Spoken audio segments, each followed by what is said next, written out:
Investigative journalism, like yours, finance, believe me, it's a real hard work. One has to really dig deep. It takes months and months to do a story. First of all, the information has to come from somewhere, the initial information. There has to be a tip, there has to be a whistleblower, which is very important in case of investigative journalism. But the problem with investigative journalism is also that these tips and whistles, they come from all directions and all fields. Even the top investigative journalists in the world, they're not experts in finance or in so many fields. So then it's not only about reporting, but it's also about finding the right resource, trying to make trying to understand what is the story all about and what is the scam is all about. You have to have trustworthy sources. You have to have a specialized understanding, methods and tools.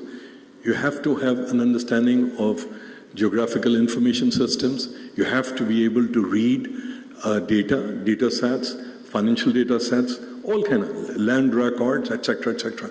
But then at every step, you need help from people that you can trust and who are competent and they have a special training in their own fields. Well, the most important thing is always the whistleblower. But the whistleblower has to be trustworthy. Why is somebody giving you the whole spiel? Is it really for the right purposes, or is it for some of his or her own ulterior motives? I'm sure many of you must have watched this 2015 film, Hollywood film, known as a Spotlight. It's about a Boston Globe Spotlight team, a very small team of investigative journalists, housed in Boston Globe. It's one of the oldest institutions in US. And they actually started looking into charges of child molestation and widespread systematic child sex abuse in the Boston area by numerous Roman Catholic priests. This was especially in Boston, this was really volatile stuff. It was very difficult for the Spotlight team to convince its editors that this is an area safe to go. But when we were researching on the Spotlight and after the film, and even because the investigation received 2003 Pulitzer Prize as well. One thing me and my colleagues realized, never the Spotlight team was afraid for their lives. But when we work in Pakistan, believe me, we touch water, land, air, not naming others, but everything you feel threatened, and you feel threatened for your life when you're doing that. That's one difference. Now coming to financial crimes, I'm trying to gel the financial crime and the role of investigative journalism. To me, role of investigative journalists in Pakistan, or a country like Pakistan, a third world Afro-Asian country, is more important because the real-time investigating agencies, they may be investigating, they may have all the files, the FIA, the NAB, the police, you name it, anti-corruption authorities. But most of the time, these files are kept, saved for the right moment. When to coerce a party, when to coerce an individual, or when to coerce a group for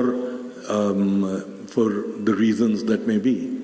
So in an environment like ours, I think the role of investigative journalists becomes all the more important because, as I said in the beginning, our job is only one, and that is to put the facts on public record. Just give you example of investigative reporting. This is the Pakistan's tallest building coming up not far from here, 62-story high.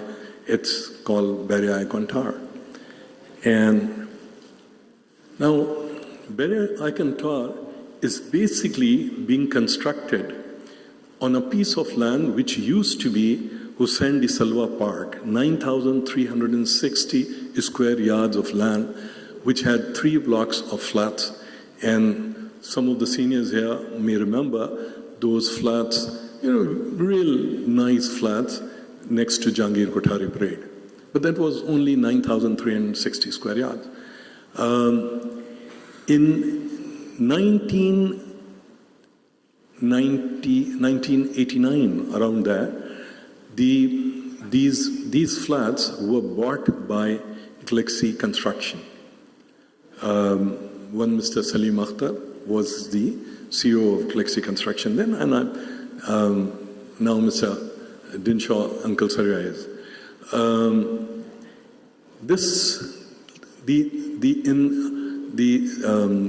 Galaxy approached the Sindh High Court and then Supreme Court to have these apartments, flats vacated from the tenants.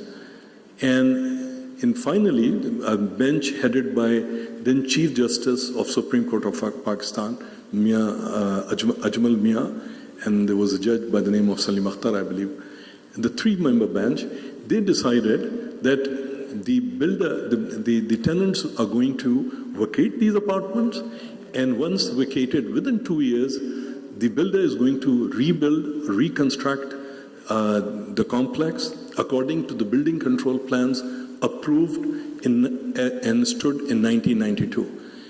And the decision was that by 1994, meaning in next 2 years, the flats will be, at least some of them, will be repossessed by the tenants who were vacating these.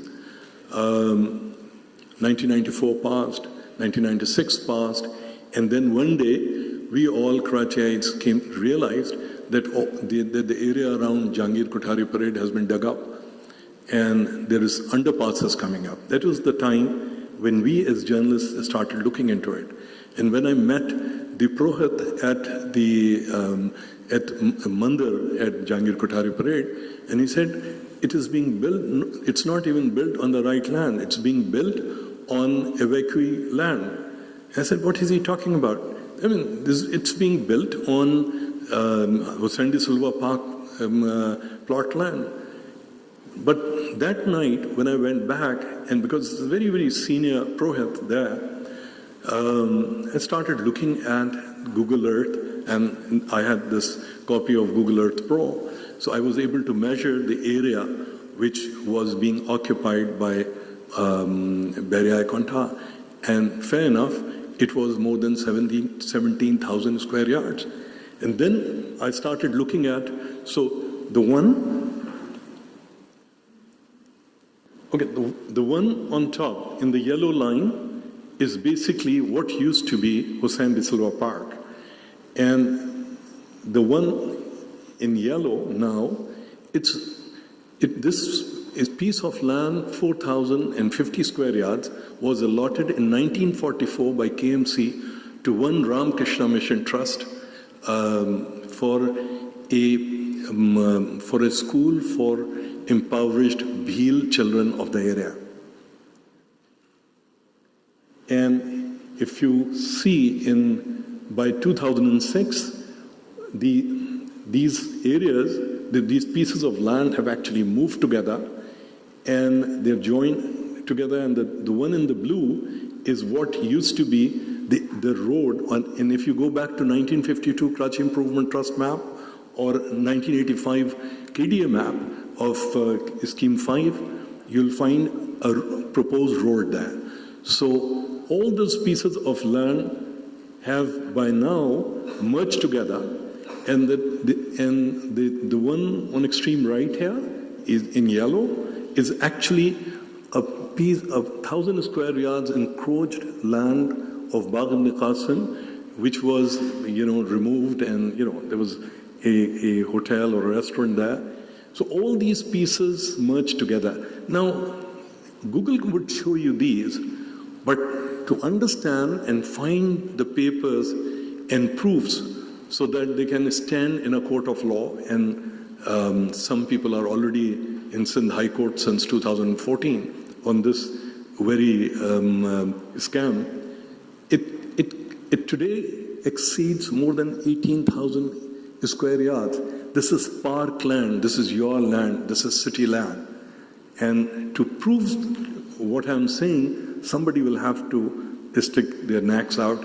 I mean, the NAB has all the files, FIA has all the files, the Sindh government have all the files, every anti-corruption has all the files, but this project continues to grow and grow and grow.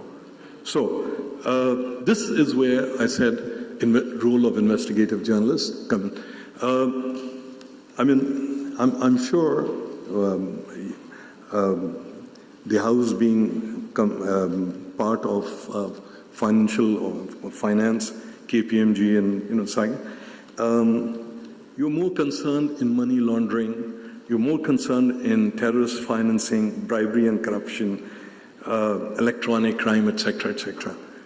But remember, in Pakistan, 99.99% financial crimes emanate from one or the other land deal.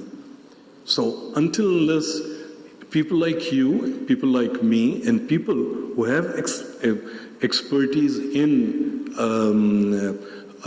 all these areas, they don't join hand, you cannot have a successful news around the necks of the crowd. So, and you have, internationally, you have people like Seymour Hersh, you have Robert Steele, so many investigative journalists. But in a country like ours, you go to Nigeria, you go to Nairobi, and there are people involved in investigative journalism, and there are people who are willing to stick their necks out. But with passage of time, things have really gone from, say, on a scale of 1 to 10, from 2 to 9.5 now. So it has to be, even when you talk about role of investigative journalists, role of investigative journalists, to put the facts on public record, yes. But to decipher, investigate, and the role of a whistleblower cannot go away. And I think that's where I'm going to end my presentation. Thank you.